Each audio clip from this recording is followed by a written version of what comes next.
আমাদের বাড়িতে যখন রান্না বান্না হয় সকালবেলা বিশেষ করে, তো তখন কি হয়, মানে আমাদের বাড়িতে মাঝে মাঝে বাইরের অনেকে লোক জিজ্ঞাসা করে যে তোমার বাড়িতে কি রান্না করে কে, তা আমি বলি কি বাড়িতে সবাই রান্না করি। তার কারণ হচ্ছে দেখাচ্ছি, এই যে একটু আগে মনি রান্না করে চলে গেল, ঠিক আছে, এখন এসছেন ইনি এখন কি করছেন, কি পোড়াপুড়ি করছে, পেঁয়াজ আর লঙ্কা ভাজছে, যেটা যেটা আলু সিদ্ধ দিয়ে মাখা হবে। এখানে পেঁয়াজ ভাজা চলছে। এইবার আমি এদিকে খারকল সিদ্ধ দিয়েছি, এই যে এখানে আলু সিদ্ধ মাখানো হবে, সেই পেঁয়াজ ভাজাভাজি চলছে। আর আমি এদিকে খারকলটা ভাজবো, এদিকে খারকল ভাজা মানে ভাপানো করতে দিয়েছি। এই যে এটা পেঁয়াজ লঙ্কা দিয়ে করবো, বাটা করবো না।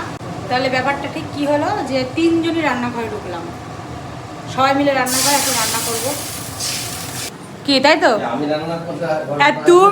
তুমি হ্যাঁ সমস্যা, হ্যাঁ সেই ওই জন্য সকালবেলাটা এমনি সব খাওয়া হয়ে যায়।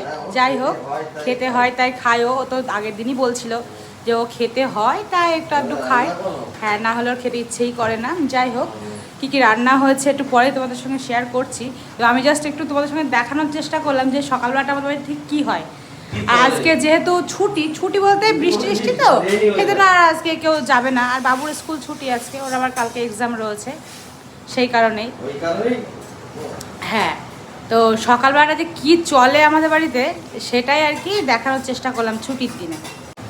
এমনও সময় আছে আমার বাপিও কিন্তু রান্নাঘরে ঢোকে, রান্নাঘরে ঢুকে উনিও হয়তো কোনো কিছু করলো, মানে আমরা সবাই মিলেই। একটু আগে তো দুটোই চলে এসছে রান্নার ঘরে, আর আমার ছোটোটা তো মা করতে করতে চলে আসবে, লেজ ধরে চলে আসবে। আর একটু আগে এই যেখানে যা করে দিয়ে গেল তো ভালোই করলো। যাই হোক, চলো রান্না বান্না সেরে নিই, তারপরে খাওয়া দাওয়া হবে। সকালবেলা ওনার খিদে লেগে গেছে, হ্যাঁ লঙ্কা একটু, বাবু খাবে তো লঙ্কা অল্প করে দাও। আর এই যে আলু চোখা মাখা হচ্ছে, এখন সকালবেলা উঠে ওনার খিদে লেগে গেছে, আর আলু সিদ্ধ দিয়ে ভাত খাবে। যদিও রান্না কমপ্লিট, তবু ওনার ইচ্ছা হচ্ছে আলু সিদ্ধ দিয়ে খাবে।